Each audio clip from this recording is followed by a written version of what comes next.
Novel Raja Tertinggi. Bab 90.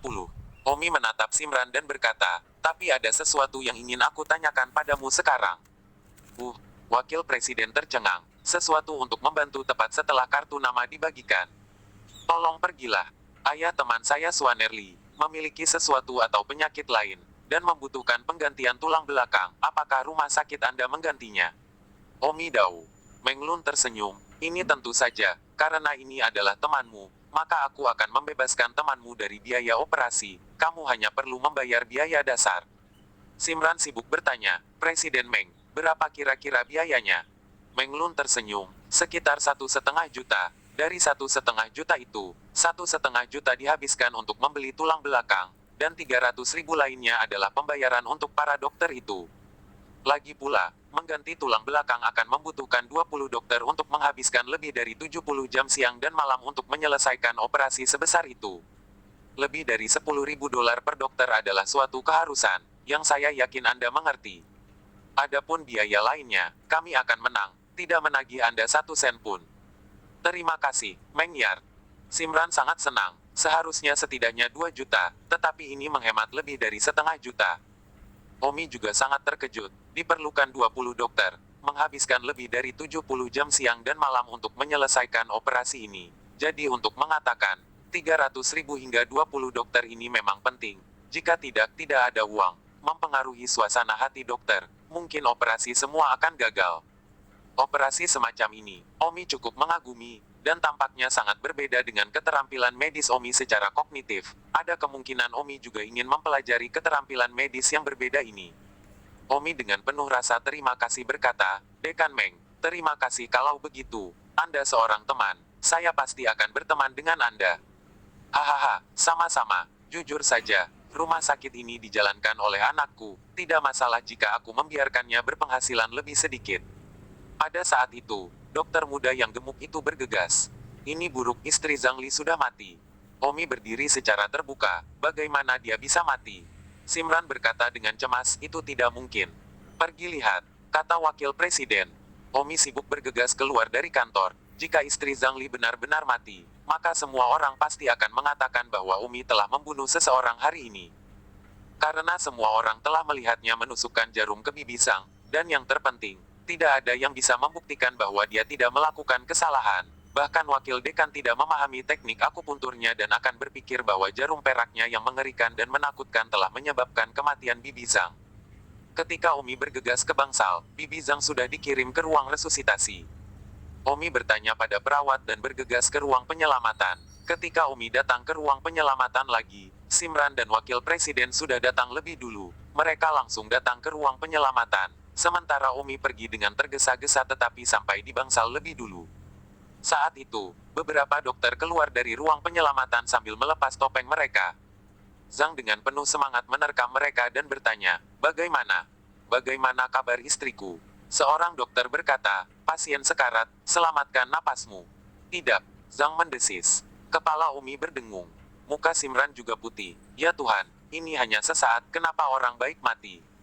Wakil Presiden Menglun lebih tenang dan berjalan ke ruang penyelamatan untuk melihat almarhum. Omi juga sibuk masuk untuk memeriksa kondisi bibi Zhang.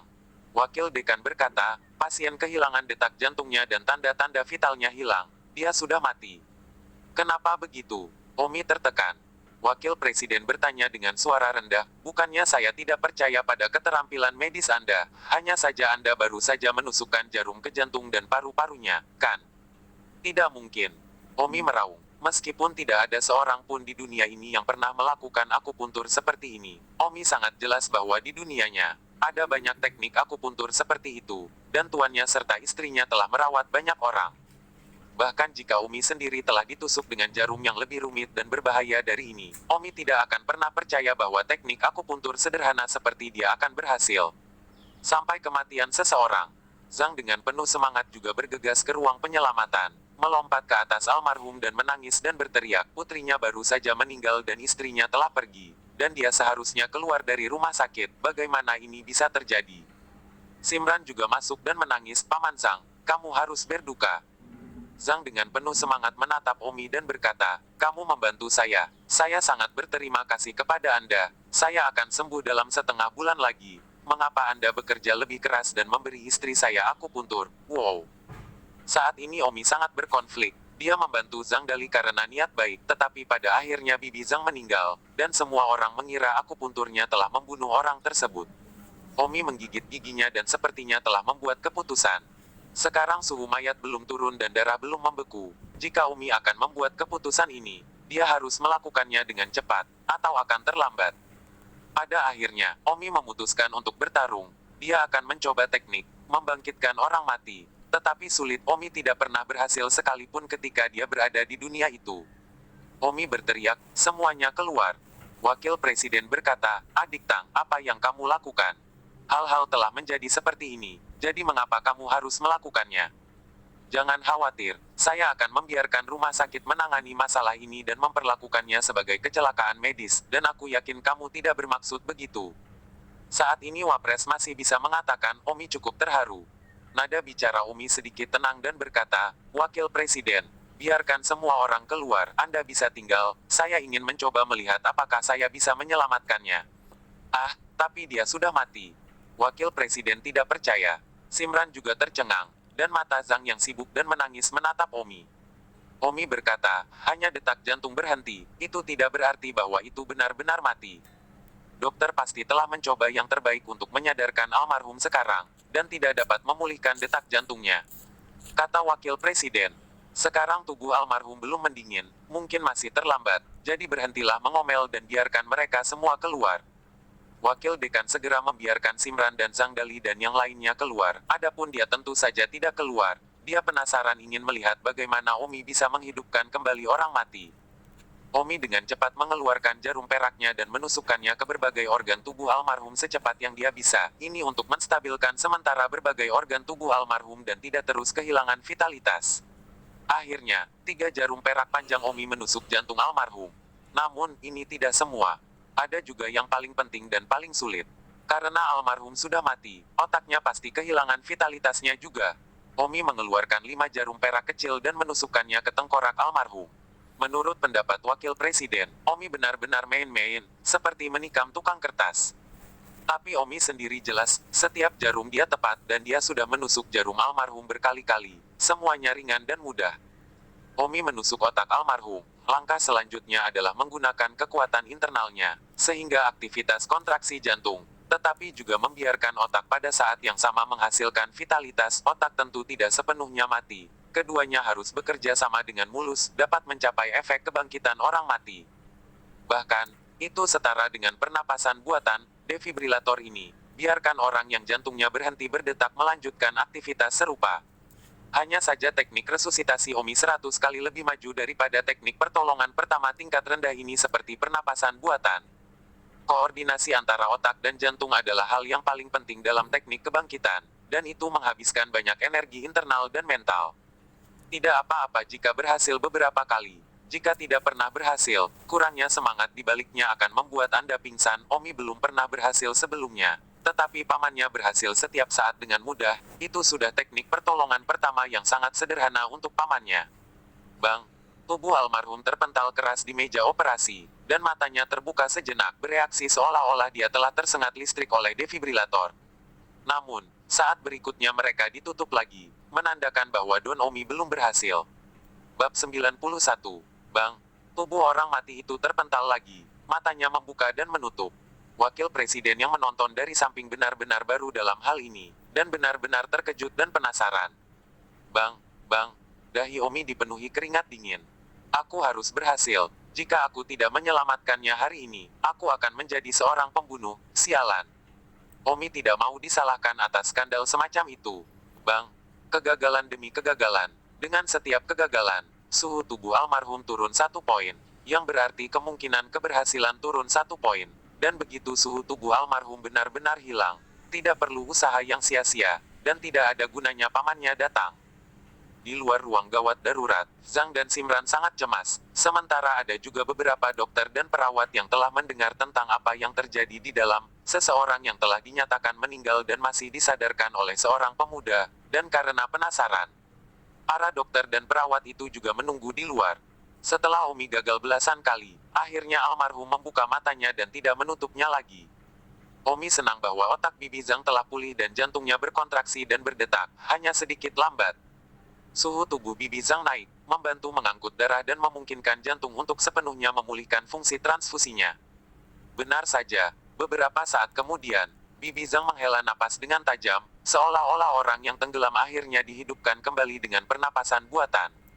Wakil Presiden melihat kehidupan dihidupkan kembali, dan perasaan hormat yang serius muncul ketika dia memandang Omi. Omi sangat senang, tidak hanya menyelamatkan hidup Bibi Zhang, dia telah berhasil melakukan resusitasi orang mati untuk pertama kalinya. Namun, Omi tiba-tiba merasakan sakit hati yang tiba-tiba, karena istri dan paman gurunya tidak lagi tahu bahwa dia telah berhasil. Omi tidak diam dan langsung memotong denyut nadi tubuh Bibi Zhang untuk mengetahui penyebab kematiannya, atau dia akan tetap mati lagi. Dalam waktu kurang dari 1 menit, Omi mengetahui bahwa Bibi Zhang diracuni dan racun itu telah menembus ke dalam organ tubuhnya. Setelah mengetahui penyebabnya, Omi kembali melakukan akupuntur dan detoksifikasi untuk mengeluarkan racun tersebut. Setelah sekitar 15 menit, Omi melakukan teknik akupuntur kedua untuk mengeluarkan racun dari tubuh Bibi Zhang.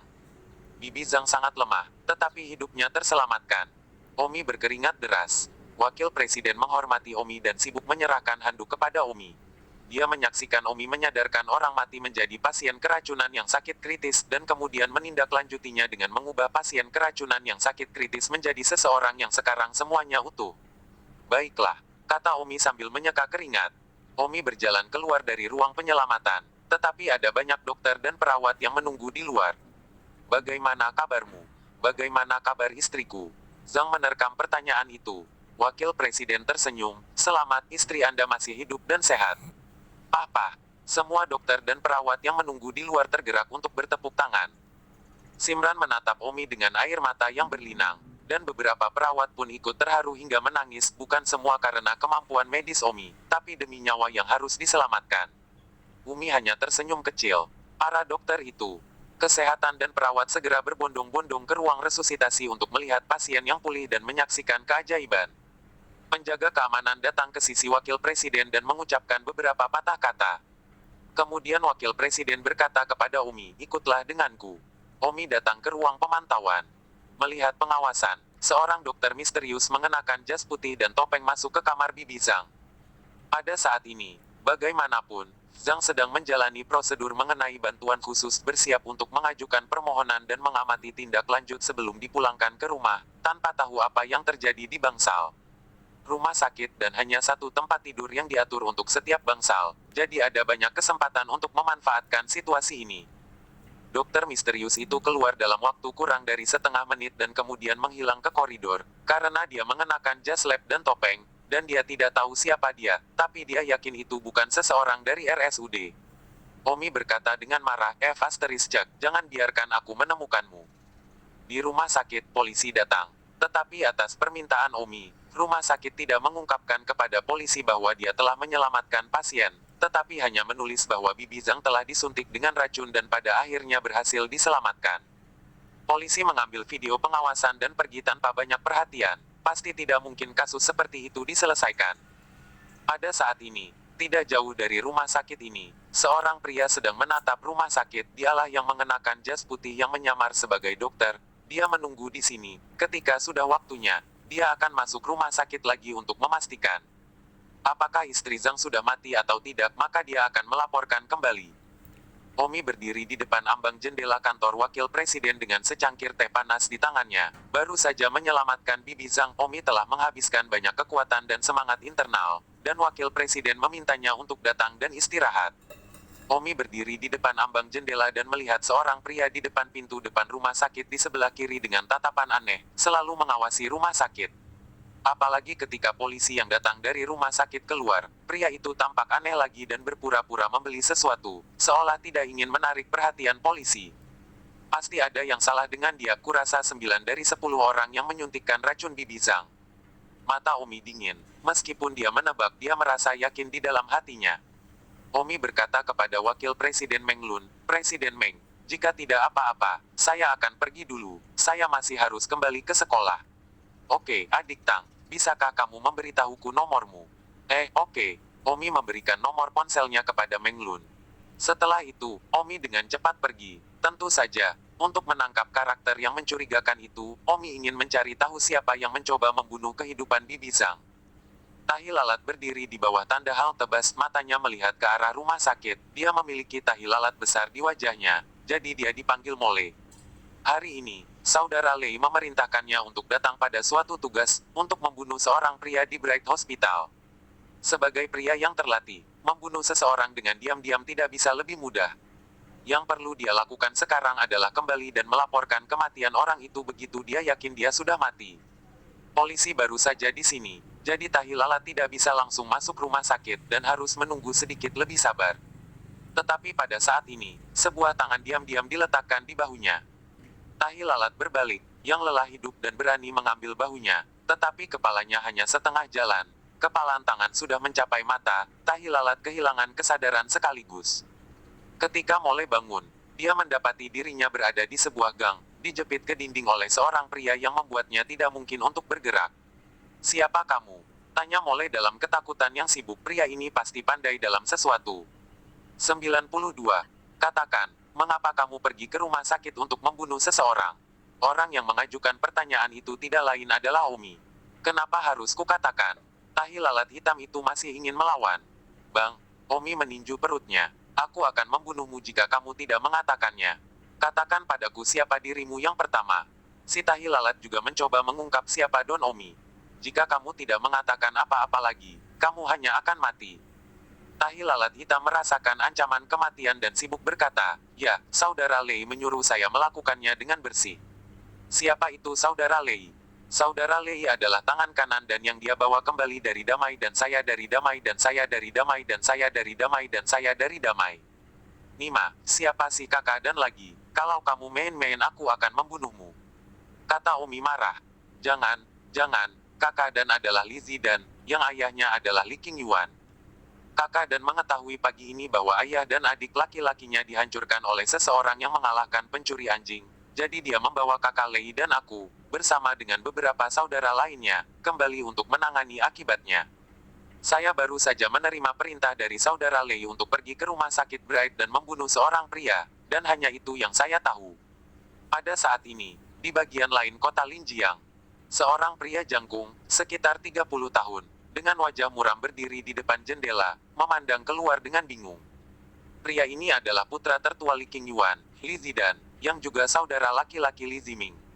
Pada saat ini, salah satu anak buahnya masuk. "Kakak dan aku akan mengurus semuanya, jadi istirahatlah dengan baik dan jangan terlalu sedih." Bawahan yang masuk itu berkata. Wajah Li Zidan tenggelam. Dia baru saja kembali dari ladang pagi ini. Semalam ayah dan saudara laki-lakinya menjadi cacat yang tidak bisa mengurus diri sendiri. Li Zidan bersumpah untuk tidak berhenti sampai dia membalas dendam. "Bagaimana dengan polisi?" Li Zidan bertanya dengan gigi terkatup. "Polisi masih belum menemukan bukti kuat dari satu kekalahan," kata Antek. "Bang," Li Zidan memukul dinding begitu keras hingga sidik jarinya langsung tercetak di dinding putih. "Satu kekalahan debu merah, aku, Li Zidan, bertentangan denganmu, dan aku tidak akan berhenti sampai aku mengambil kepalamu," kata Li Zidan dengan mata merah. Meskipun Li Zidan tidak nongkrong di kota Linjiang, dia cukup terkenal di kota Linjiang karena dia bekerja di bawah kekuasaan besar di ibu kota. "Saudara dan, tadi malam ayahmu seharusnya menyuntik istri Zhang Dali dengan ramuan seks, membuatnya koma total dan dihidupkan kembali untuk mati beberapa bulan kemudian. Sayangnya, itu dirusak oleh seorang anak. Rencana ayahmu tidak bekerja, tetapi dia menjadi tidak valid untuk itu sangat tidak layak." Bawahan itu berkata dengan marah. Dia juga berpikir bahwa alasan mengapa satu kekalahan debu merah mencari ayahnya pasti karena masalah ini. Tapi masalah ini adalah sesuatu yang Li Qingyuan tidak berhasil melakukannya, jadi dia merasa dirugikan karena disia-siakan. "Apakah istri Zhang Dali masih hidup sekarang?" tanya Li Zidan. "Kakak dan jangan khawatir, dia sudah mengatur seseorang untuk pergi ke rumah sakit. Dia akan melaporkan kepadaku setelah mengkonfirmasi kematian istri Zhang. Dia seharusnya mati. Ayah dan saudara laki-laki saya tidak berguna. Bagaimana dia bisa hidup? Dia harus mati untuk menebus kesalahan ayah dan saudara laki-laki saya." Tatapan Li Zidan dingin. Tampaknya menyalahkan ayah dan saudara laki-lakinya atas insiden Zhang Li ini. Jika bukan karena kejadian ini, bagaimana ayah dan saudara laki-lakinya akan ditemukan oleh satu kekalahan debu merah? Namun, pemicu insiden itu tidak mati. Tetapi ayah dan saudara lelakinya tidak berguna, dan Li Zidan sangat tidak senang. Jadi dia seseorang pergi dan membunuh istri Zhang Dali untuk menebus kesalahan ayah dan saudara laki-lakinya. Dan kemudian ada rumah sakit yang terjadi. Sebuah adegan. Sayang sekali bertemu dengan Omi, yang telah membawa Bibi Zhang kembali dari kematian dan keluar dari bahaya, yang merupakan sesuatu yang tidak pernah diharapkan Li Zidan dan yang lainnya. Li Zidan bertanya dengan wajah muram, apakah belum ada berita tentang tahi lalat? Saudara Dan, jangan khawatir, saya tidak khawatir tentang tahi lalat yang melakukan pekerjaannya. Dia akan memberitahu saya ketika dia mengkonfirmasi bahwa itu sudah selesai. Namun, Dan, mengapa Anda tidak membunuh Zhang Dali juga? Zhang Dali juga harus pergi dan menebus kesalahan kepada ayah dan saudara laki-lakimu. Jika saudaramu tidak terlibat dalam masalah menabrak dan membunuh putri Zhang Dali ini, aku khawatir dia tidak akan ditemukan oleh anjing kesatria yang memproklamirkan diri pencuri dalam satu kekalahan, dan saya pikir Zhang Dali juga harus mati. Li Zidan berkata, saya tidak kembali untuk memprovokasi polisi kota Linjiang, tetapi untuk membalas dendam. Sekarang Zhang Dali masih di bawah perhatian polisi. Membunuh Zhang Dali berisiko menyebabkan masalah, jadi belum terlambat untuk membunuh Zhang Dali nanti. Bawahan itu mengangguk, lalu melihat arlojinya dan berkata, tahi lalat sudah lama hilang, itu harus dilakukan. Saya akan menelepon dan bertanya. Li Zidan. Alis Omi terangkat, tidak menyangka Li Qingyuan akan memiliki seorang putra. Dia tampaknya cukup kuat. Kamu tahu Kakak Dan? Siapa kamu? Mengapa kamu ingin menangkapku? Tanya tahi lalat hitam. Omi tertekan. Dia sekarang dalam dilema. Hal ini dipicu oleh identitas Wan David Red Dust dan dia sekarang terlibat di dalamnya sebagai Omi. Jika dia pergi mencari Li Zidan, identitas asli Omi dan Wan David Red Dust akan seimbang. Semakin campur aduk. Omi tidak mau mencampuri urusan sampingannya, Wan David Red Dust, dan semakin dia campur aduk, semakin mudah polisi mengetahui petunjuknya. Lupakan saja. Omi awalnya ingin pergi mencari Li Zidan, tetapi berpikir bahwa lebih baik tidak terjebak dalam identitas aslinya, dan jika perlu, biarkan Wan David Red Dust menanganinya. Omi memikirkan ini, menamparkan tahi lalat hitam itu hingga pingsan, lalu membuka penutup lubang gat kotor di sebelahnya, melemparkan tahi lalat itu ke dalam, lalu menutupi penutup lubang gat dan hanyut. Saat Omi kembali ke rumah sakit, Simran mencoba menelepon Omi. Aku di sini. Dari mana saja kamu? Kupikir kamu akan lari kembali ke sekolah sendiri dulu dan tidak menungguku. Kai Lili. Bagaimana saya bisa begitu berbudaya? Saya hanya pergi untuk menjual 2 botol air. Omi menyerahkan sebotol kok yang baru saja dibelinya kepada Simran. Terima kasih. Omi pergi ke tempat parkir untuk mengambil BMW-nya dan mengantar Simran kembali ke sekolah bersamanya. Mungkin sekolah sudah dalam sesi, tetapi dia hanya datang untuk merawat Bibi Zhang selama jam makan siang, tetapi dia tidak terlalu berharap untuk itu terjadi. Di dalam mobil, Simran memuja, kamu benar-benar luar biasa, orang seperti apa kamu? Tiba-tiba aku merasa semakin tidak mengenalmu. Haha, jangan terlalu dipikirkan. Toh, aku teman baikmu. Jika kamu mengalami kesulitan, kamu bisa mencariku untuk menyelesaikannya. Simran teringat penyakit ayahnya. Sekarang dipastikan operasi dilakukan di rumah sakit ini, dan harganya sangat terjangkau. Ketika itu benar-benar sangat berterima kasih kepada Omi. Saya khawatir dia bukan hanya malam pertama. Seluruh orang yang didedikasikan untuk Omi tidak cukup untuk membalas kebaikannya. Simran berkata, gadis yang kamu suka, itu adik perempuan yang kamu bicarakan, kan? Saat Omi mengobrol dengan wakil presiden, Simran mendengar Omi menyebut adik perempuannya.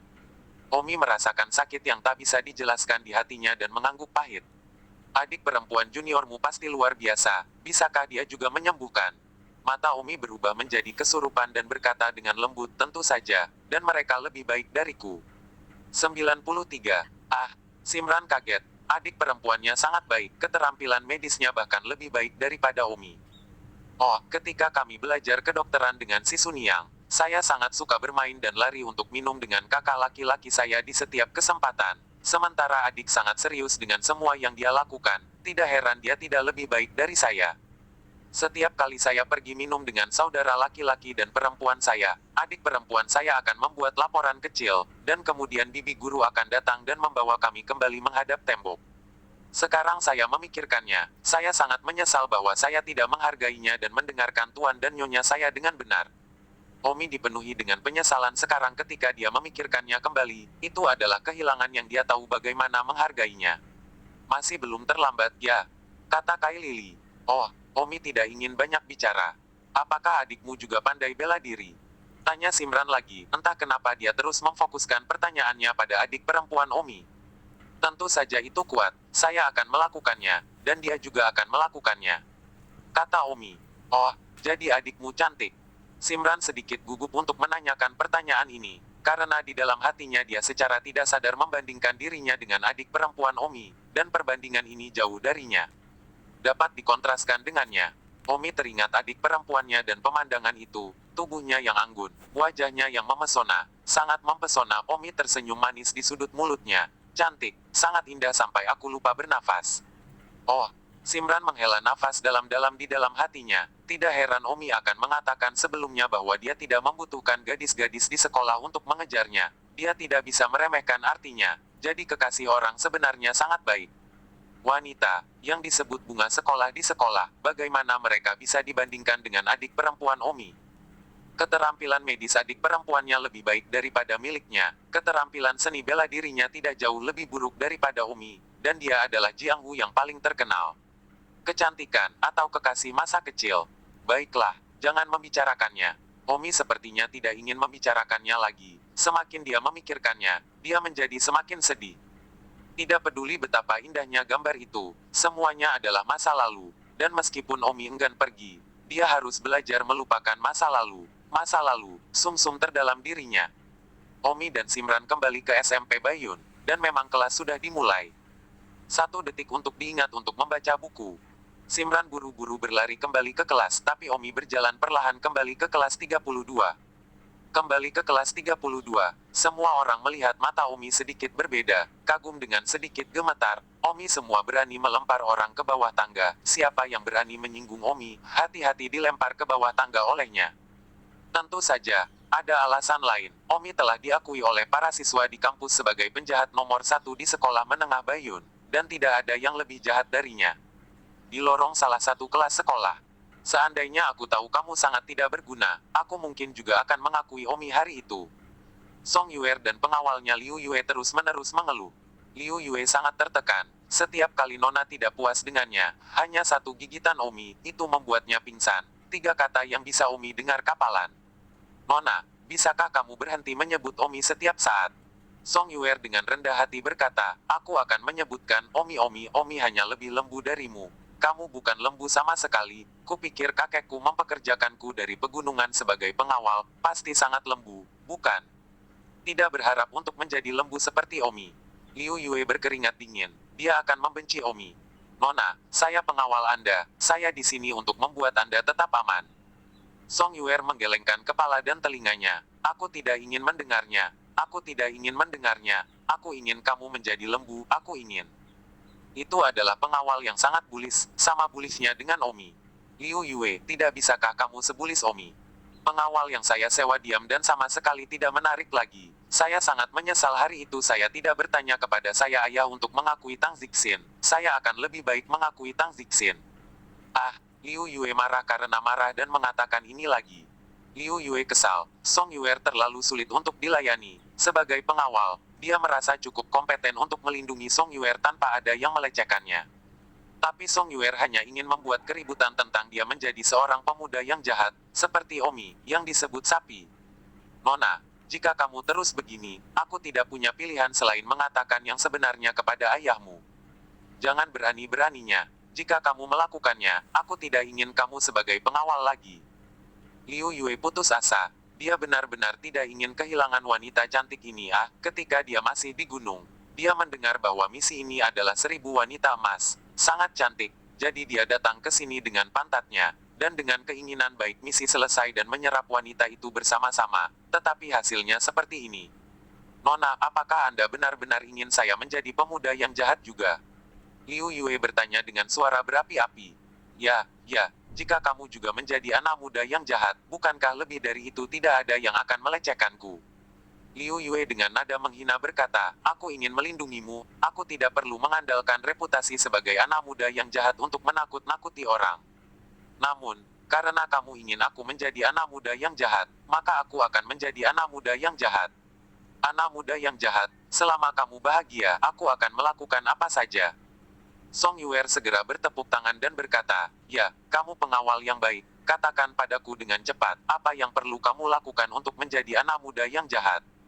Untuk menjadi pemuda yang jahat, pertama, kamu harus pandai bela diri. Dan kedua, kamu harus jahat, tidak tahu malu dan jahat. Ini sederhana untuk Omi, tetapi sulit bagiku. Namun, demi Nona, saya bersedia mencobanya. Bagaimana mencoba? Liu Yue berkata, aku akan pergi ke toilet wanita sekarang untuk membuat huliganisme. Tunggu kabar baikku. Setelah mengatakan itu, Liu Yue menggigit giginya, dan pergi ke toilet wanita di lantai 6. Song Yuer dengan bersemangat berkata, Liu Yue, bergembiralah oh, aku bangga dengan keberanianmu, aku di sini menunggu kabar baikmu oh. Liu Yue berdiri di pintu masuk toilet wanita dan tidak langsung masuk, seolah-olah dia sedang menghibur dirinya sendiri. Apa sih, berpikiran terbuka, untuk membuat seorang wanita bahagia, apa artinya pergi ke toilet wanita dan menggertak gadis, Liu Yue dalam raungan, berjalan ke toilet wanita, tapi sekarang tidak ada seorang pun di toilet wanita, karena masih di kelas. Jika tidak ada yang tahu, bukankah itu sama saja dengan masuk tanpa biaya? Liu Yue bersembunyi di panggangan toilet wanita dan harus menunggu sampai kelas selesai dan seorang gadis datang dan mulai kencing di depannya. Song Yuer duduk di ruang kelas, hatinya penuh antisipasi, berharap Liu Yue bisa berhasil. Meskipun metode ini meniru Omi, selama dia bisa berhasil menjadi salah satu dari segelintir orang jahat, tidak masalah jika dia ditiru atau tidak.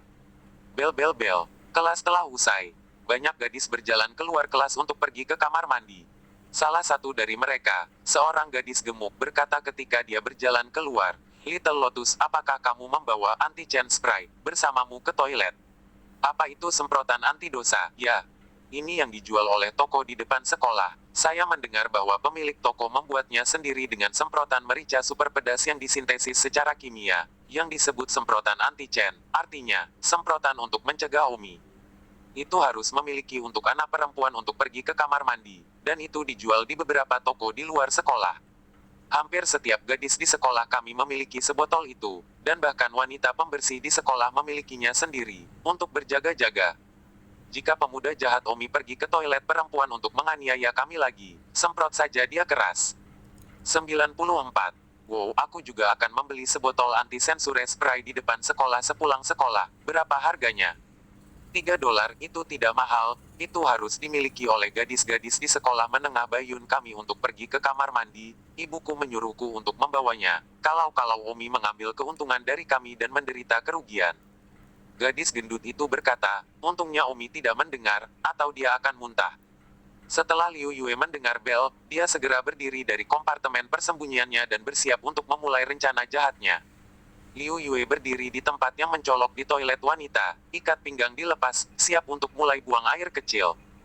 Dalam hatinya, Liu Yue berkata, apa-apaan ini? Saya tidak menyangka bahwa saya, Liu Yue, juga akan melakukan hal yang tidak tahu malu. Tetapi untuk memenangkan hati seorang wanita, saya juga bertarung.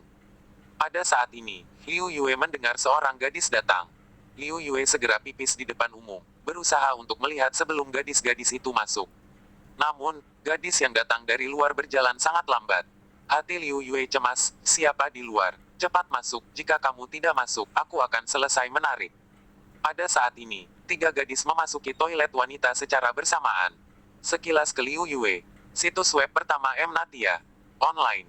Ketiga gadis itu tercengang lebih dulu, jelas tidak mengharapkan seorang anak laki-laki buang air kecil di toilet wanita. Liu Yue sengaja bersiul dan terlihat seperti pria yang sangat beruban. Yang disayangkan adalah ketiga gadis itu semuanya jelek, dan salah satunya gemuk. Alangkah baiknya jika ada gadis cantik seperti Liona masuk, mengapa dia begitu sial? Omi sangat beruntung.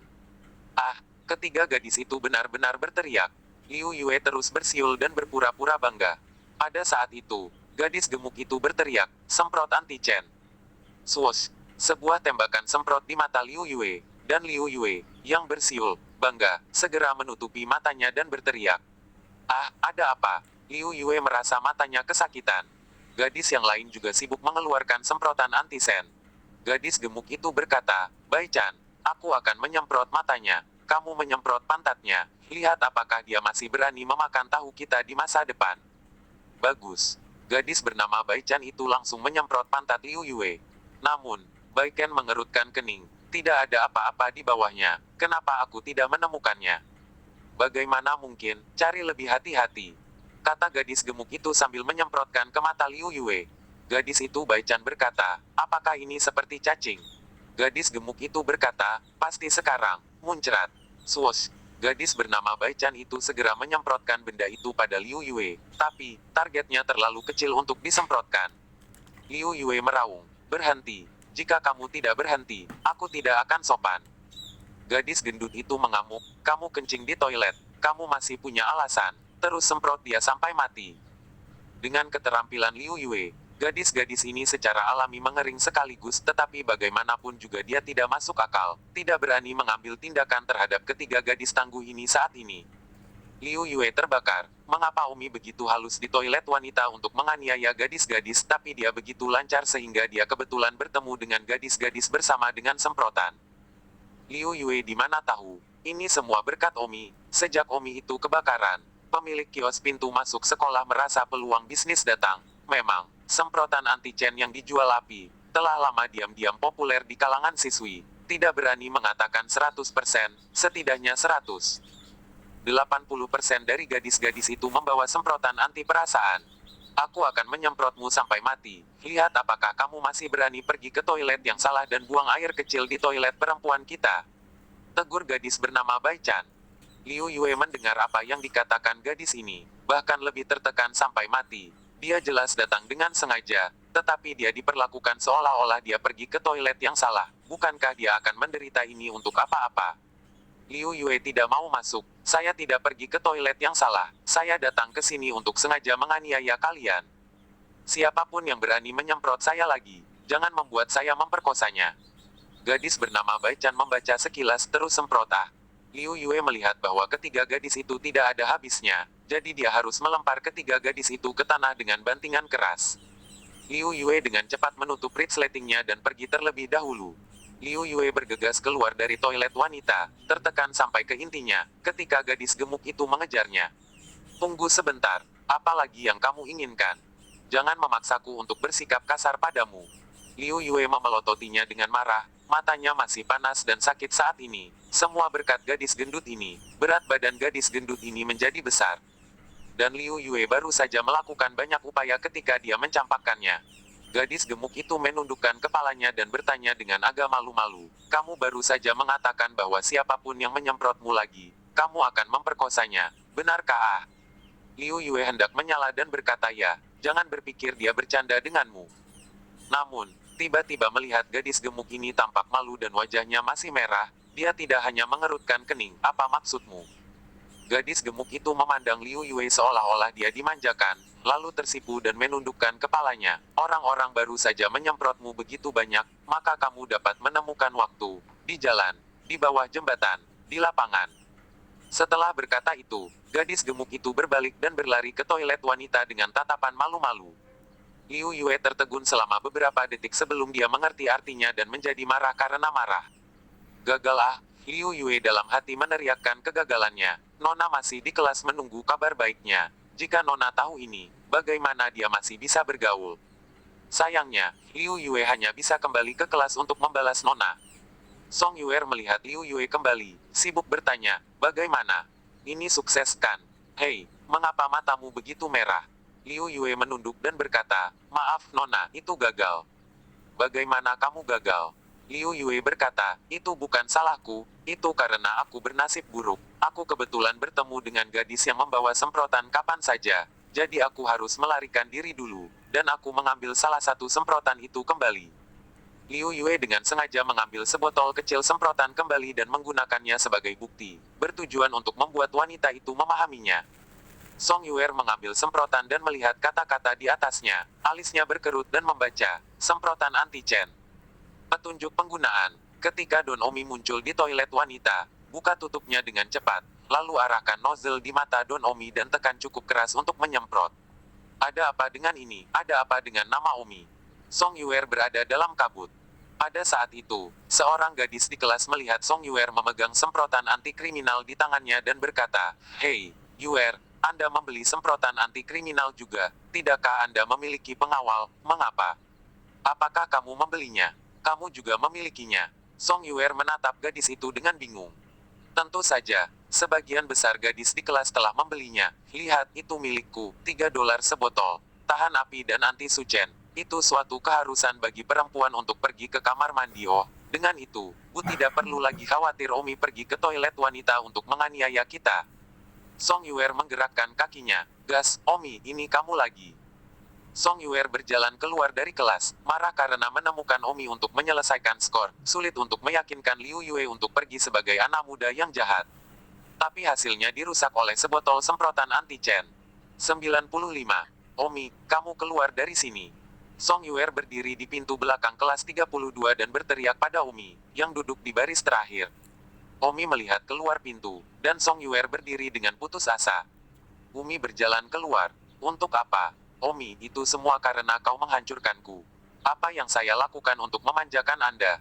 Itu merusak pernikahan Anda atau ikatan pernikahan Anda.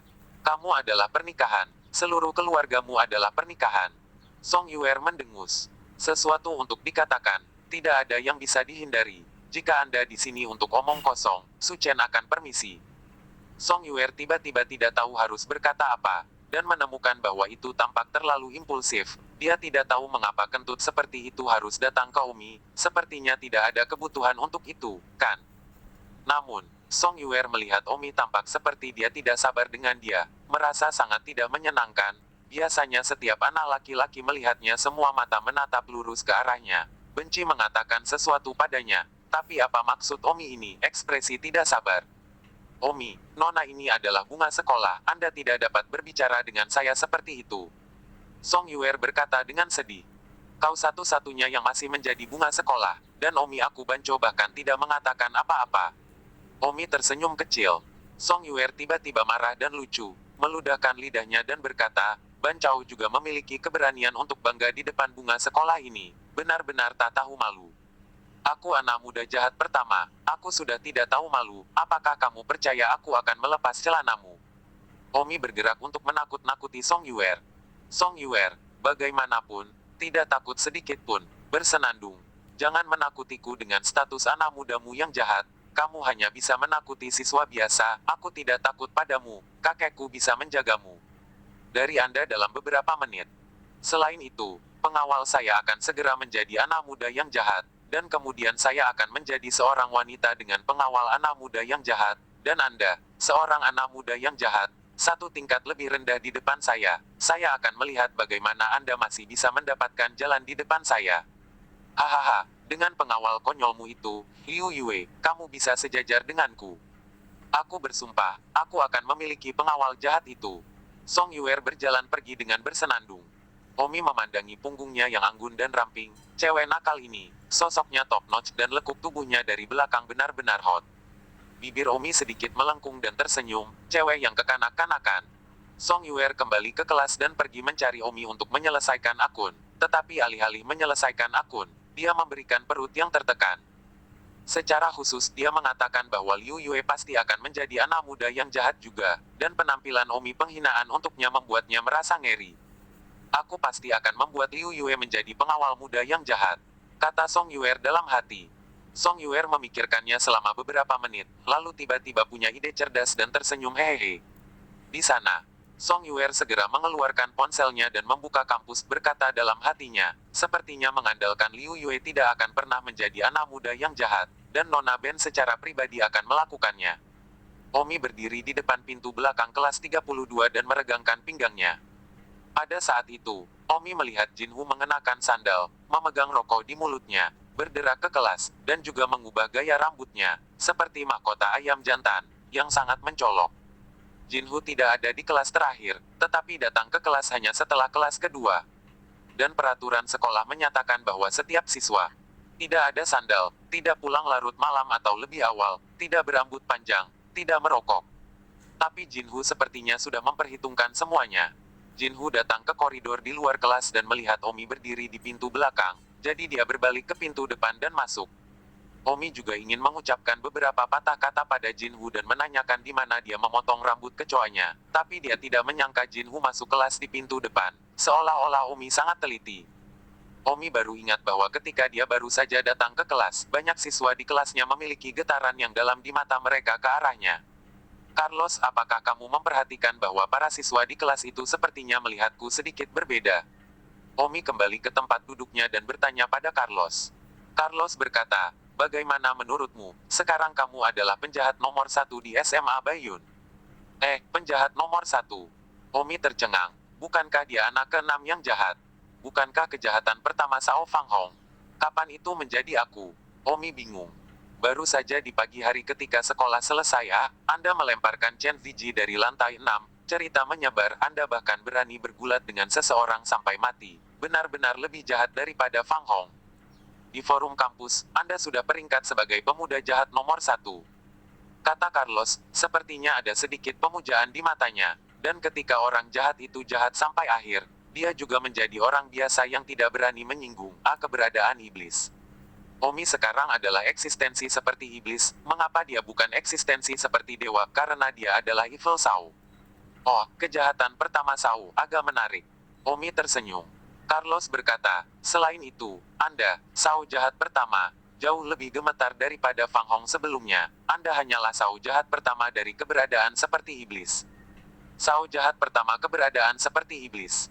Ya, banyak orang di kampus yang mengatakan itu, dan semua orang mengatakan bahwa kamu sudah bisa setara dengan keberadaan seperti dewa dari pemuda gila pertama.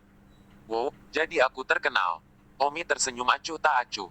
Ya, meskipun Fang Hong sebelumnya juga adalah Sao jahat pertama, dia hanya Sao jahat pertama, dan keganasanmu telah membuat seluruh sekolah gemetar. Sao jahat pertama dari keberadaan seperti iblis tidak lain adalah kamu.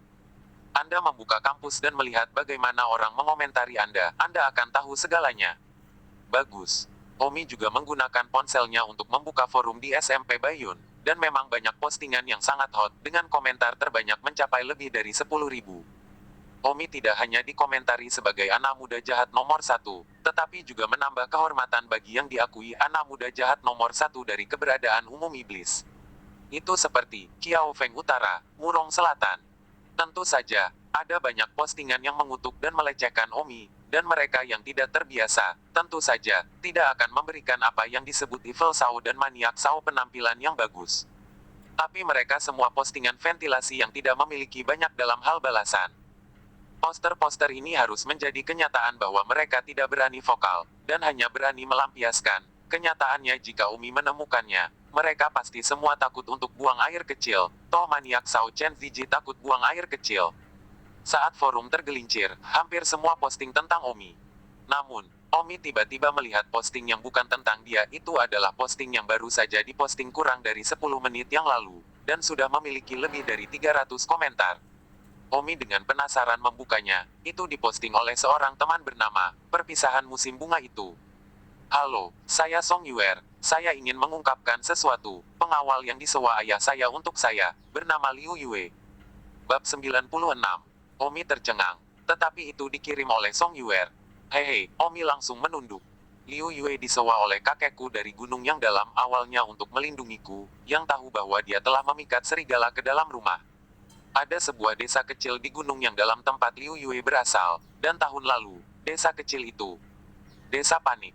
Ratusan keledai betina menjerit di tengah malam, celana dalam jandawang sering dicuri, pintu biara di luar desa diketuk setiap malam, dan puluhan babi betina tidak sengaja hamil. Hanya beberapa hari yang lalu, penyelidikan akhirnya keluar bahwa pengawal saya, Liu Yue, yang melakukannya. Ketika ayah saya mengetahui bahwa dia adalah orang seperti itu, dia ingin mengusirnya, tetapi dia bahkan tidak bisa melakukannya dengan bela diri. Keterampilan seni. Dia juga mengatakan bahwa jika dia ingin mengusirnya, dia akan memukuli seluruh keluarga saya sampai mati. Saya sangat takut. Saya hanya bisa melampiaskannya di sini. Saya harap dia tidak akan melihat saya, kalau tidak saya sudah selesai. Orang-orang berkata, hal yang sangat kejam, apakah dia dianggap sebagai kejahatan yang lebih rendah? Omi tertawa setelah menonton. Gadis kekanak-kanakan ini benar-benar melakukan segalanya untuk membuat pengawalnya melampaui saya. Carlos juga memasuki kampus untuk menonton. Astaga, apakah pengawal Song Yuer itu benar-benar kejam? Tanya Carlos. Apakah kamu percaya itu? Omi sadar bahwa Song Yuer bertekad agar pengawalnya menjadi anak muda yang jahat, dan kemudian dia memiliki pengawal anak muda yang jahat seolah-olah statusnya lebih tinggi dari milik Omi, jadi dia pasti menggunakan semua yang dia miliki. Ada dalam pikirannya, jadi Omi tidak percaya ledakannya. Carlos berkata, namun, bahkan jika ada yang dilebih-lebihkan, tetapi ini adalah ledakan pribadi Song Yuer, mungkin kata-kata itu dibesar-besarkan karena marah terhadap Liu Yue ya. Postingan yang dibuat oleh Song Yuer ini baru saja mendapat lebih dari 500 komentar, dan sekarang hanya dalam beberapa menit, ada 200 komentar lagi. Jadi sepertinya postingan ini akan menjadi on fire. Apakah Song Yuer benar-benar akan memiliki pengawal muda jahat? Don sibuk membaca komentar di bawah. Terluka tidak masalah dan berkata, benarkah? Seekor binatang buas. Sedetik untuk diingat untuk membaca buku. Total tidak berubah menjadi keras kepala dan berkata, itu harus benar. Tidak dapat melihat itu adalah wanita seseorang untuk mengungkapkan jika itu adalah pengungkapan orang luar mungkin tidak dapat dipercaya, tetapi ini adalah pengungkapan Song Yuer sendiri kredibilitas lebih tinggi.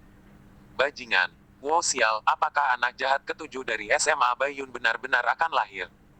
Jika kamu mencintaiku lebih cinta kamu berkata, seperti kata pepatah, rasa malu keluarga tidak menyebar keluar. Song Yuer secara pribadi meledak itu pasti benar, dan hanya di sini untuk melampiaskan sejuta cara yang berbeda.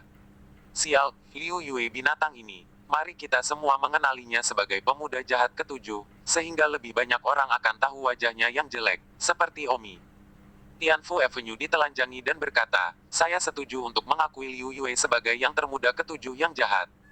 Duduk di depan hantu penganiaya kuburan berkata, saya juga setuju, anak muda ketujuh dari SMA Baiyun telah lahir. Saat ini, di kelas Song Yuer terus-menerus menyegarkan teleponnya. Melihat komentar melonjak dan semua mengakui Liu Yue sebagai evil youngster ketujuh, Song Yuer sangat bersemangat. Yai Kungfu tidak membuahkan hasil, akhirnya aku memiliki pengawal muda yang jahat. Song Yuer bersemangat di dalam. Dan pada saat ini, Liu Yue sudah menangis di toilet. Tentu saja, pada saat ini, ada adegan lain yang terjadi di taman bermain sekolah. Sekolah menengah awan putih, 5 anak muda gila sedang duduk bersama. Mereka masing-masing. Pemuda gila pertama, Zhao Ritian. Anak muda mengamuk kedua, Long Xiaofei. Pemuda gila ketiga, Su Yuhao. Bungsu keempat, Wang Qirong. Sao mengamuk kelima, Chen Ziji. Zhao Ritian penuh dengan ketidaksenangan saat ini, dan semua orang tidak berani berbicara ketika mereka melihat bahwa Zhao Ritian tidak berbicara. Zhao Ritian memandang Chen Ziji dan bertanya, Ziji, apakah lukamu baik-baik saja? Chen Ziji penuh amarah, tidak ada yang serius, hanya sangat kesal di hati saya. Sial, saya diusir dari gedung oleh seseorang. Dan sekarang seluruh sekolah tahu tentang itu. Saya merasa sangat malu. Saya tidak berani melakukannya. Melihat siapapun. Anak muda maniak kedua Long Xiaofei berkata, kamu poin ini bukan apa-apa, Sun Tian lebih tertekan daripada kamu. Di masa lalu, penjahat kampus bukan apa-apa, penjahat pertama Fang Hong tidak tahu berapa kali dia disekrup oleh Sun Tian. Tapi sekarang, anak muda jahat No. Satu yang baru muncul, Omi, sebenarnya dinilai sebagai anak muda jahat No. Satu yang bisa setara dengan Ritian, dan ada seperti iblis. Bukankah ini jelas mencoba menamparkan wajah saudara Ritian? Semua orang tahu bahwa Zhao Ritian adalah keberadaan Mat Xiao pertama yang seperti dewa. Beberapa orang gila semuanya memandang Zhao Ritian.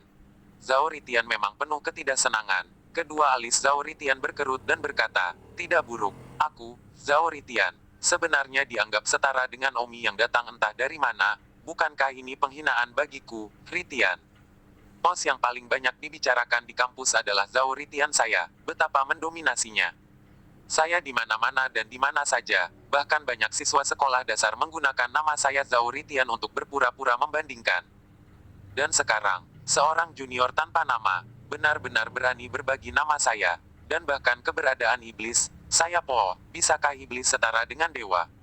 Mahasiswa bodoh di kampus itu, mereka mungkin tidak tahu bahwa dengan santai membawa orang lain untuk disiram dengan saya merugikan Omi. Anak muda gila ketiga Su Yuhao berkata sambil mencibir, siapa yang tidak tahu bahwa anak muda jahat nomor satu sebelumnya, Fang Hong, telah ditangani oleh Anda selama bertonton.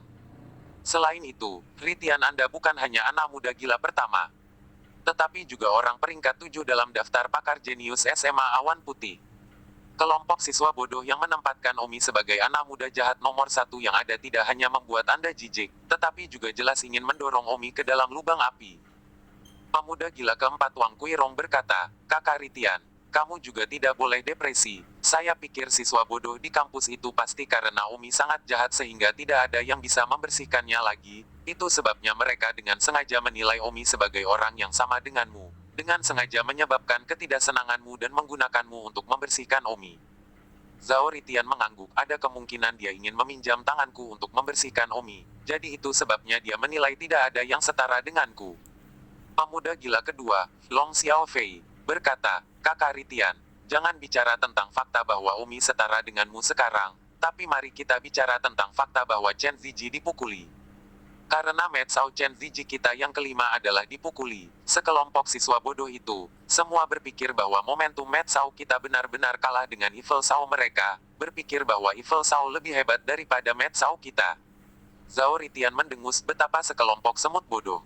Metsao ketiga, Su Yuhao, berkata, Kakak Ritian, saat ini seluruh forum kampus sedang mendiskusikan masalah Chen Ziji dipukuli. Sepertinya mereka menunggu reaksi kita jika kita tidak merespon tepat waktu. Di masa depan, Metsao kita akan benar-benar kalah dengan Evil Sao dalam pikiran semua orang.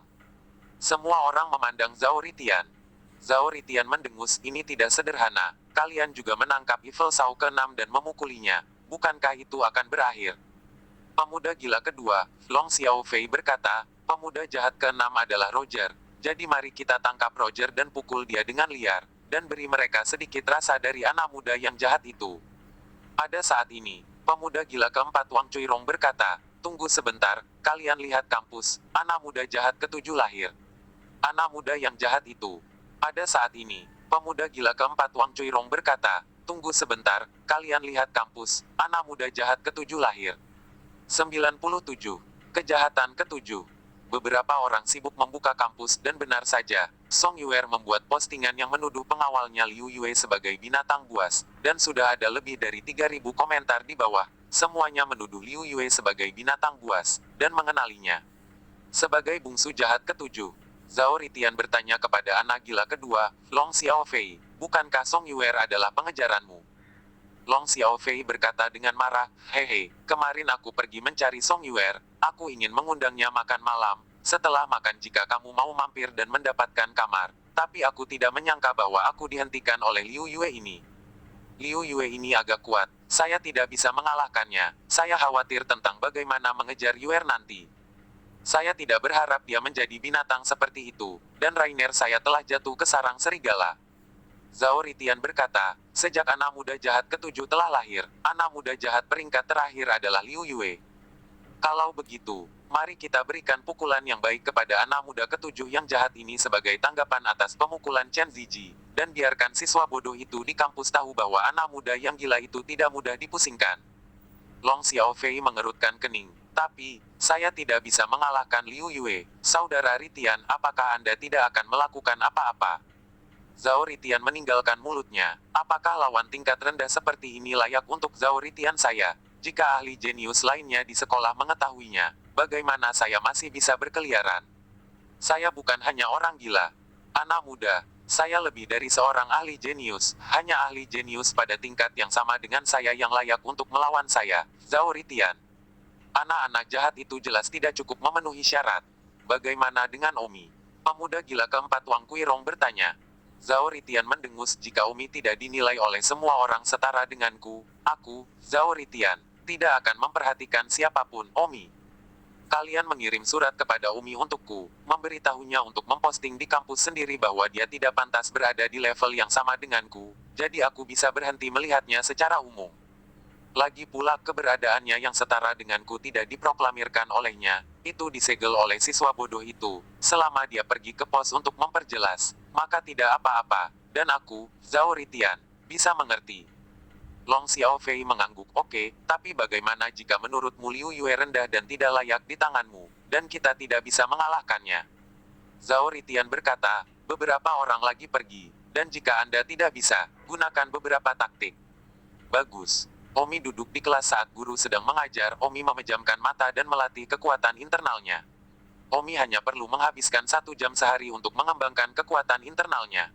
Tak lama kelas kedua selesai.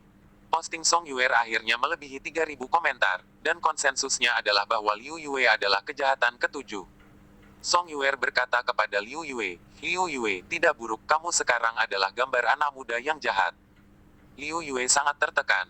Nona akhirnya membuatnya menjadi anak muda yang jahat. Sekarang kelas menatapnya dengan tatapan waspada. Barusan bahkan seorang gadis yang mirip dengan Phoenix menutupi dadanya dengan erat ketika dia melewatinya. Seolah-olah dia sangat takut bahwa Liu Yue akan melakukan sesuatu padanya. Bagaimanapun, Liu Yue mampu melakukannya untuk keledai dan babi betina. Dia tetaplah manusia, tidak peduli apa kan. Nona, selamat, keinginan Anda telah dikabulkan. Selama Nona senang, saya tidak peduli. Kata Liu Yue dengan wajah pahit. Jangan pahit dengan wajah, ayo pergi, ayo berpura-pura membandingkan, dan berjalan di sekitar koridor.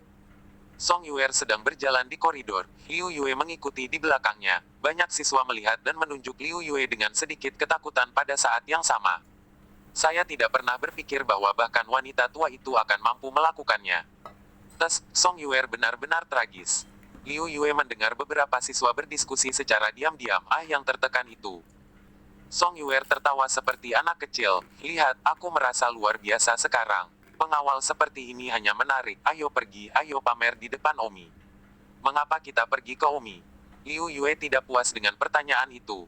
Song Yuer mendengus. Sekarang pengawalku juga anak muda yang jahat. Dia juga anak muda yang jahat. Statusku selalu setingkat lebih tinggi darinya. Tentu saja aku harus pamer di depan Omi.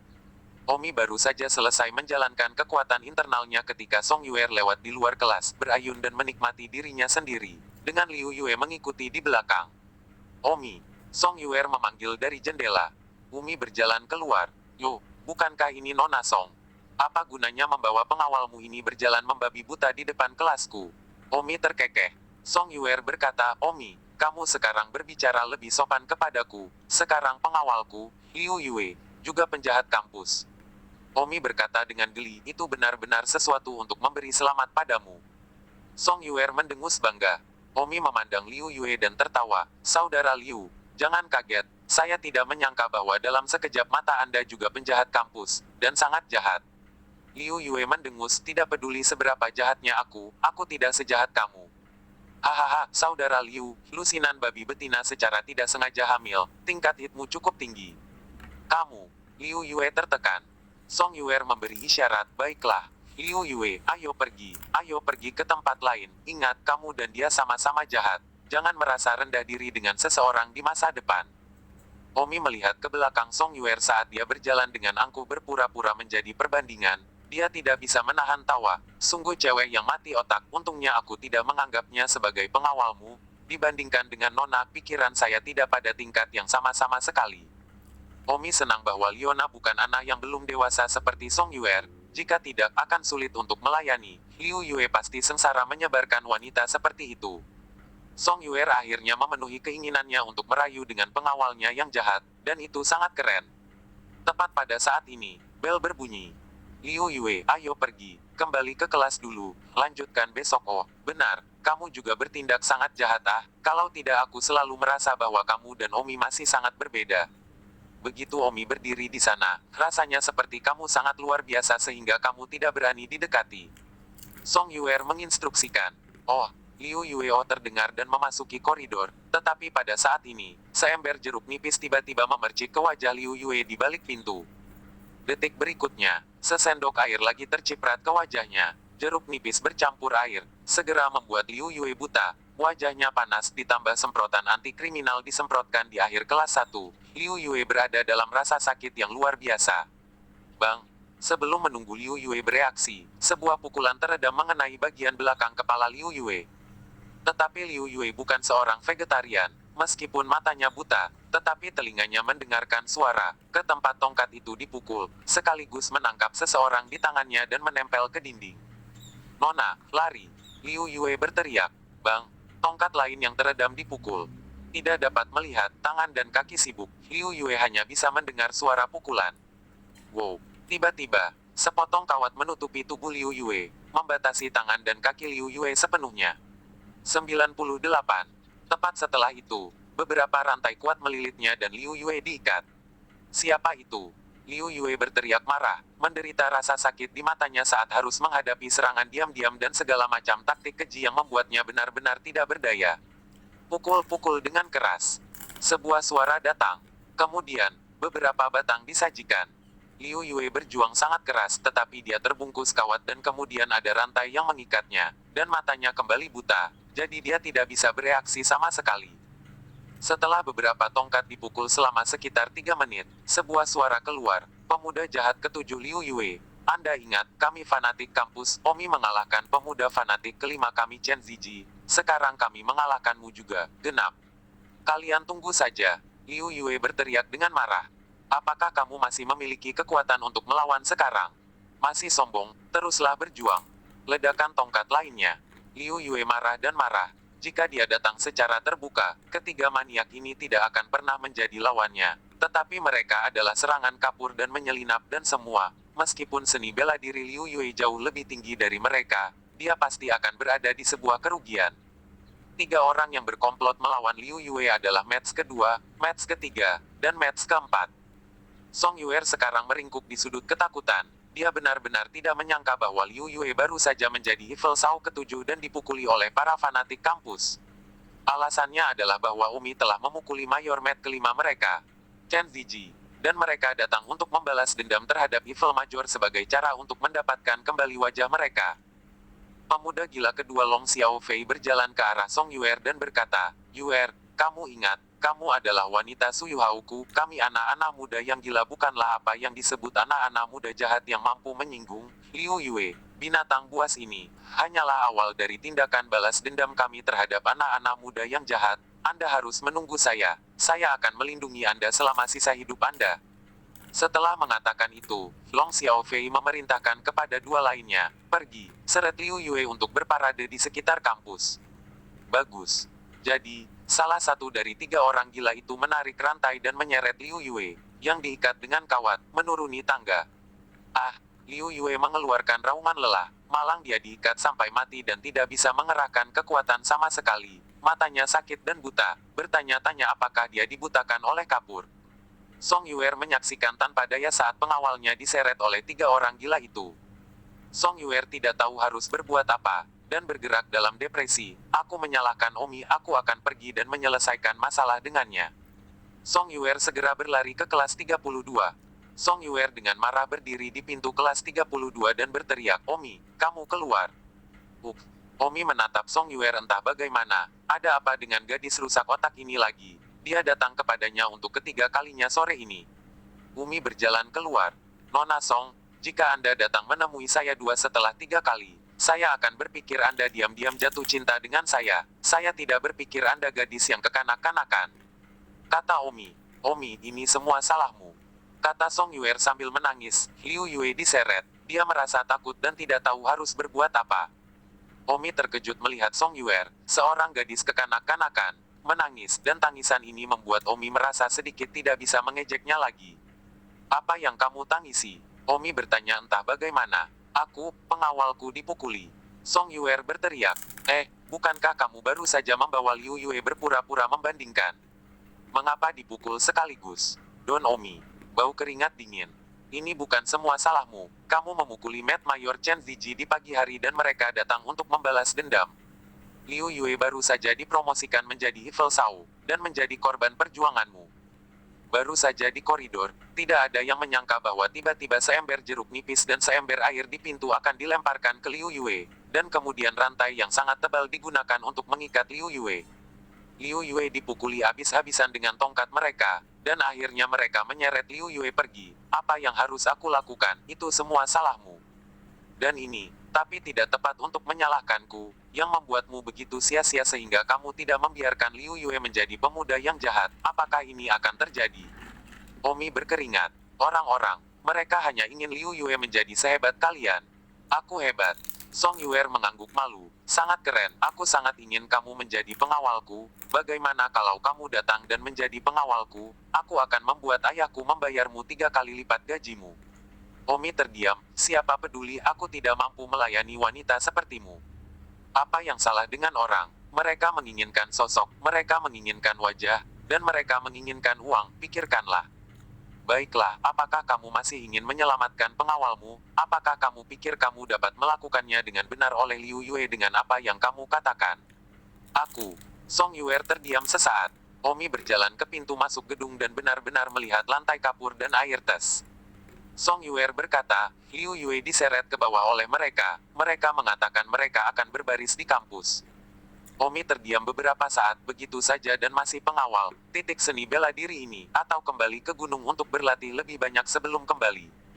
Mengatakan itu, Omi mengejar menuruni tangga. Song Yuer mendengus, mereka tiba-tiba menyerang. Menyiram mata orang dengan kapur dan air. Tidakkah kamu tahu bahwa kapur dan air akan memiliki reaksi kimia? Ada 3 dari mereka lagi. Dan itu hanya diharapkan bahwa Liu Yue akan benar-benar lengah dan mengambil kerugian. Keterampilan seni bela diri Liu Yue belum tentu lebih lemah dari Anda. Jika itu Anda barusan, Anda akan dipukul juga. Dan Liu Yue disemprot dengan semprotan anti-Chen di kelas terakhir. Omi terdiam. Jika itu dia, apalagi kapur, sesuatu yang lebih kuat tidak akan pernah bisa menyakitinya. Siapa 3 orang yang memukuli Liu Yue? Tanya Omi.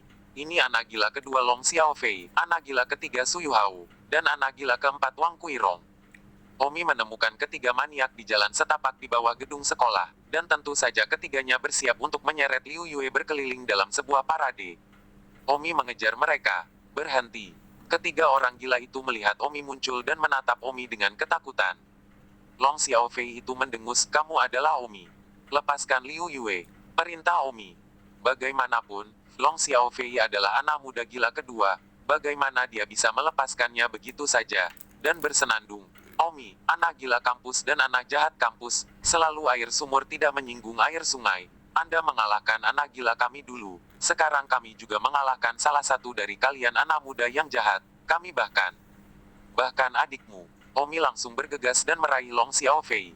Bang, Omi melemparkan Long Xiaofei dan melemparkannya 10 meter jauhnya. Ah, Long Xiaofei jatuh ke tanah, berteriak begitu keras sehingga dia takut tulangnya patah. 2 maniak lainnya memandang Omi dengan ngeri dan berkata, Omi, jangan main-main, apakah kamu tahu siapa maniak pertama kita? Ini adalah keberadaan Zhao Ritian yang seperti dewa. Dia masih ahli jenius peringkat ke-7.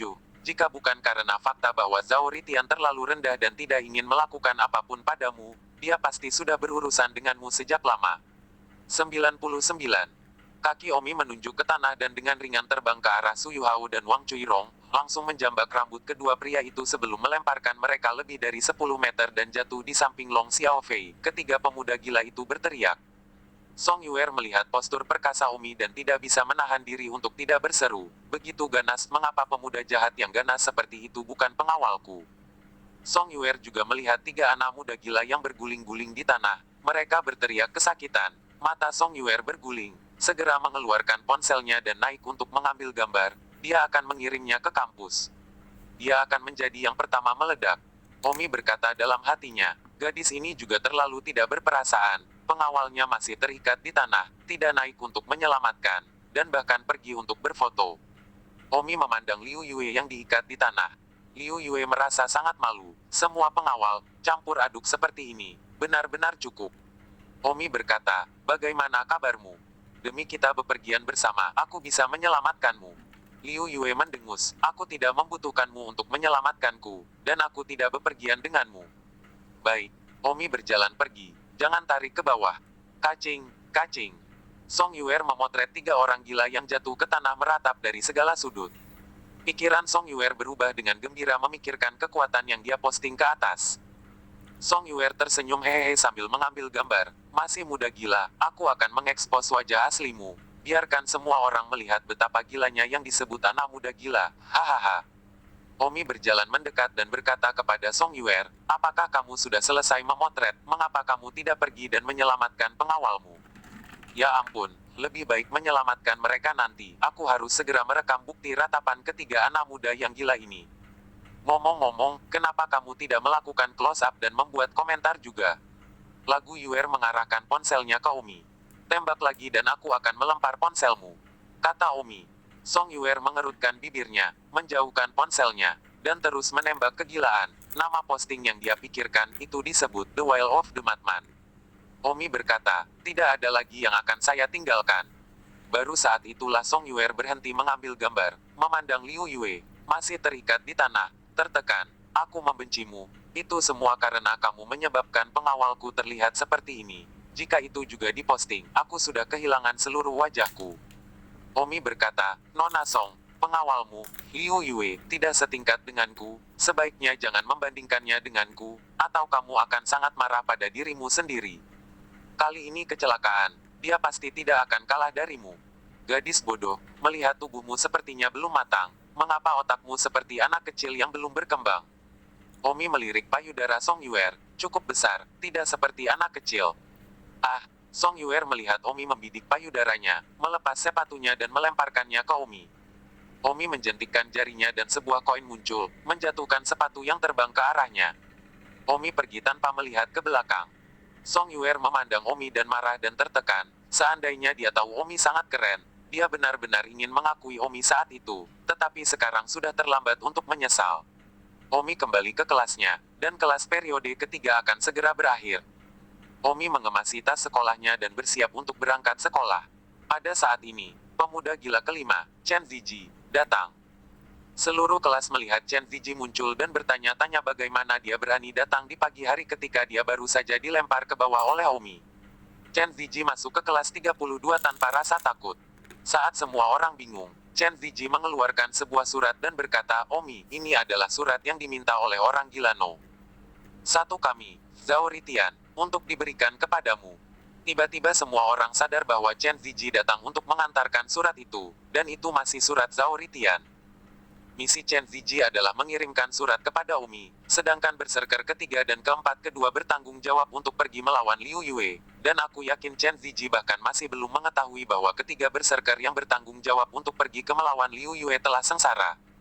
Alasan Chen Ziji untuk mengirimkan surat kepada Omi adalah karena Chen Ziji telah dipukuli oleh Omi dan kehilangan muka di kelas 32, dan sekarang Chen Ziji akan mengantarkan surat Zhao Ritian, secara virtual meminjam reputasi Zhao Ritian dan menyelamatkan muka. Agak, Omi mengangkat kepalanya, menatap Chen Ziji, dan mendengus, Zhao Ritian. Oh, kenapa dia takut datang sendiri? Chen Ziji terdiam, Omi, menurutmu apakah kamu pantas mendapatkan perlakuan yang kami terima dari saudara Ritian secara pribadi? Juga, saudara kita Ritian menyuruhku untuk memberitahumu agar tidak sombong dan tidak menonjolkan diri di masa depan. Begitu saja tidak? Satu anak muda jahat Fang Hong sebelumnya, jika tidak sulit untuk menjamin bahwa tidak ada yang akan terjadi. Kata Chen Ziji. Dia sekarang dengan sengaja memberi lip service kepada Zhao Ritian di depan seluruh kelas, untuk menggunakan nama Zhao Ritian untuk membiarkannya menyelamatkan beberapa wajah dari pemukulan yang dia terima di pagi hari. Hahaha, Omi tertawa terbahak-bahak. Chen Ziji berkata, Omi, saya pikir Anda harus tahu bahwa Zhao Ritian, anak muda gila pertama kami, memiliki lapisan status yang lebih tinggi, dan itu adalah ahli jenius peringkat ke-7. Apakah Anda tertawa sekarang untuk menyembunyikan keraguan batin Anda? Atau apakah kamu ingin mempertahankan citramu di depan kelasmu? Apakah saya perlu keberatan? Apakah Master Genius sangat kuat? Omi cemberut, dia sudah mengalahkan tempat ke-8 Edward, di mana tempat ke-7 bisa lebih kuat. Chen Ziji mendengus, apakah seorang ahli jenius itu kuat atau tidak? Anda sendiri harus tahu lebih baik daripada orang lain. Jika tidak, mengapa Anda tidak mendapatkan peringkat dalam daftar ahli jenius? Jangan memaksakan senyum atau peduli tentang apa yang dilakukan Zhao Ritian menulis kepada Anda tentang. Tidak peduli apa yang dikatakannya, aku tidak tertarik untuk mengetahuinya. Kata Omi, dan Omi berpikir bahwa itu tidak lebih dari beberapa kata peringatan baginya. Keterampilan macam apa menulis surat jika orang seperti itu tidak berani untuk datang kepadanya secara pribadi, dan jika dia berani datang secara pribadi, Omi pasti akan melemparkannya ke bawah. Chen Ziji berkata, baiklah, aku akan membuka surat Zhao Ritian untukmu. Chen Ziji membuka surat itu dan kemudian membacanya. Omi, saya Zhao Ritian.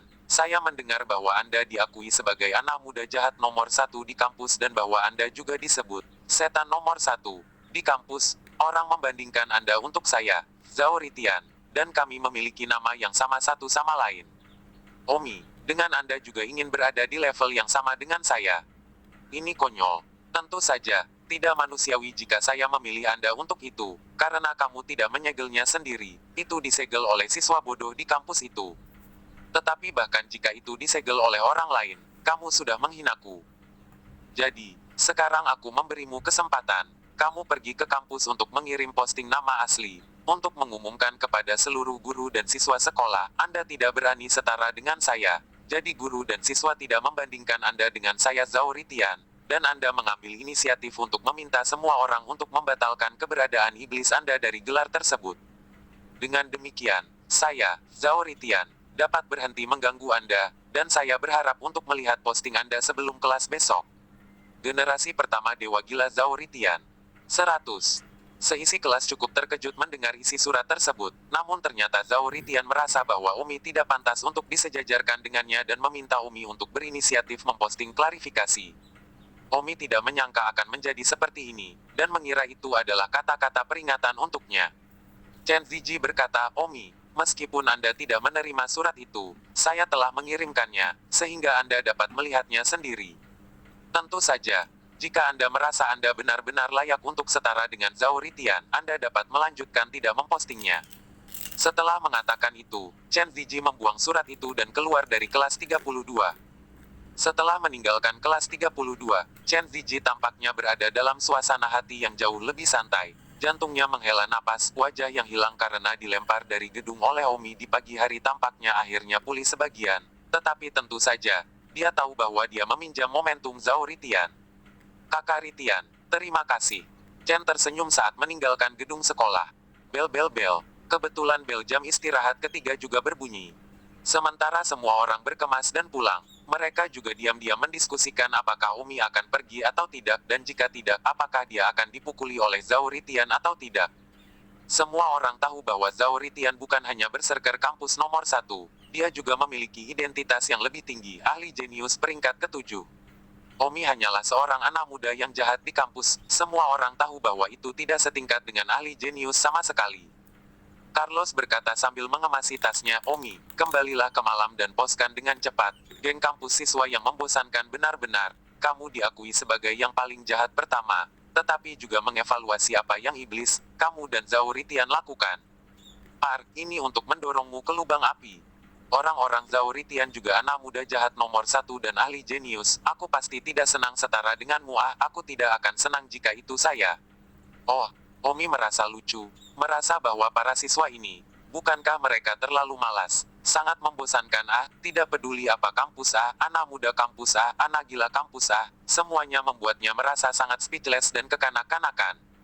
Meskipun Omi baru berusia 18 tahun di kehidupan sebelumnya, seusia dengan siswa sekolah menengah saat ini, tetapi siswa sekolah menengah saat ini tidak pernah keluar dari masyarakat, pemikiran mereka terlalu lajang dan kekanak-kanakan. Di rumah sakit, saya harus pergi ke rumah sakit untuk melihat apakah saya dapat menemukan dokter. Omi, jangan tertawa, aku serius. Zhao Ritian terkenal dengan gelarnya, matahari dan bumi dan semut, serigala dan harimau dan macan tutul. Baiklah. Tanpa henti, saya tidak repot-repot untuk mengenal siswa ini secara umum, itu hanya membosankan. Kapan ini akan berakhir jika ini terus berlanjut? Saya adalah anak muda yang jahat. Saya awalnya ingin menjalani kehidupan yang lebih tenang. Tidak ada yang mengganggu saya. Saya tidak mengharapkan hal-hal terjadi satu demi satu. Kapan itu akan berakhir? Omi membawa tasnya dan berjalan keluar kelas. Kali ini Omi memutuskan untuk tidak bermain dengan mereka. Pada saat ini, di sudut kampus, 3 pemuda gila itu duduk di tanah. Rambut mereka berantakan, merokok dengan lesu. Apa yang harus dilakukan? Jika Song Yuer benar-benar mengatakan adegan yang baru saja kita permalukan, bagaimana kita masih akan berkeliaran? 3 orang gila jatuh ke tanah dan melolong. Aku akan pingsan ketika aku memikirkannya sendiri. Aku akan ditertawakan jika aku masih disebut orang gila seperti ini. Su Yuhao berkata mengejek dirinya sendiri. Panggil Song Yuer, tukar dengan dia. Kami juga mengambil gambar dan video Liu Yue dipukuli oleh kami. Jika Song Yuer mengekspos kami, kami juga mengekspos Liu Yue. Kami semua akan kehilangan muka bersama. Wang Kui, kata Rong. Long Xiaofei dengan samar berkata, tidak perlu. Song Yuer pelacur kecil itu. Jangan lihat dia konyol, otaknya bisa fleksibel. Dia sudah mengambil ponsel kita. Semua gambar dan video yang kita ambil dari Liu Yue hilang. Apa? Kapan dia mengambil ponsel kita?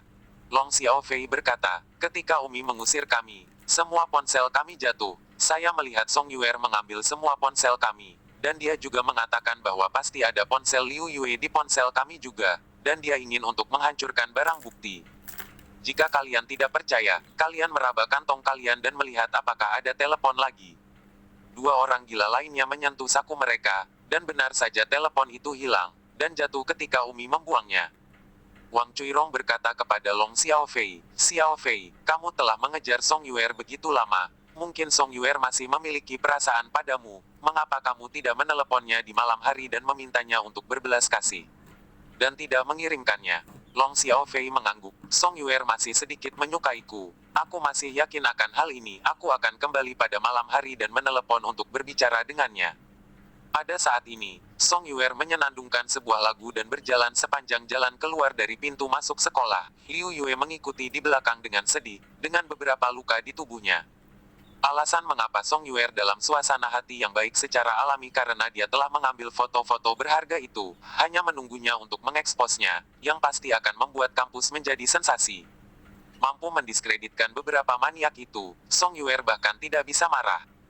"Liu Yue, kamu bergembiralah jangan khawatir, tidak ada yang tahu bahwa kamu dipukuli oleh 3 anak muda yang gila. Nona Ben sudah mengambil ponsel mereka, aku telah menghancurkan bukti mereka memukulimu. Kamu masih pengawal muda ketujuh yang jahat itu," kata Song Yuer. Liu Yue berkata dengan wajah pahit, "Aku bukan karena bukti itu, tapi aku merasa tidak senang. Bagaimana mungkin ketiga bajingan itu menjadi lawanku? Aku sebenarnya diplot, aku terbakar, aku Liu Yue sebagai guru ditutup. Murid pintu, itu terlalu memalukan bagi guru. Baiklah, baiklah, kamu akan menelepon kembali suatu hari nanti. Pasti," kata Liu Yue dengan marah. Omi dan Carlos juga berjalan keluar dari pintu masuk sekolah bersama-sama. Omi berkata kepada Carlos, "Carlos, pulanglah bersamaku hari ini. Pergilah ke tempatku dulu, aku akan mengajarimu cara berlatih seni bela diri." "Oke." Carlos sangat bersemangat. "Ayo pergi."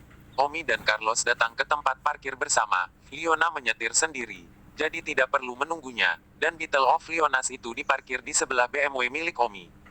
Namun, Omi melihat Liona tertekan dan keluar dari mobil. "Nona, ada apa denganmu?" Omi mengguncang gelas dan bertanya. Liona tertekan, "Ini rusak, itu tidak akan dimulai." Kenapa mobilmu mogok padahal baik-baik saja? Bagaimana mungkin saya mengetahuinya?" Omi tersenyum, "Nona, lalu naik mobil saya." Liona memikirkannya, membuka pintu belakang BMW Omi dan menghela napas dan duduk di dalamnya. Carlos duduk di mobil penumpang, berbalik ke Liona Hai dan berkata, "Liona, aku juga akan ke rumahmu untuk bermain." "Oh." Liona mengerutkan kening. "Omi, kenapa kamu membawa orang asing ke rumahku?" Liona juga tidak punya kasih sayang pada Carlos. Bersambung.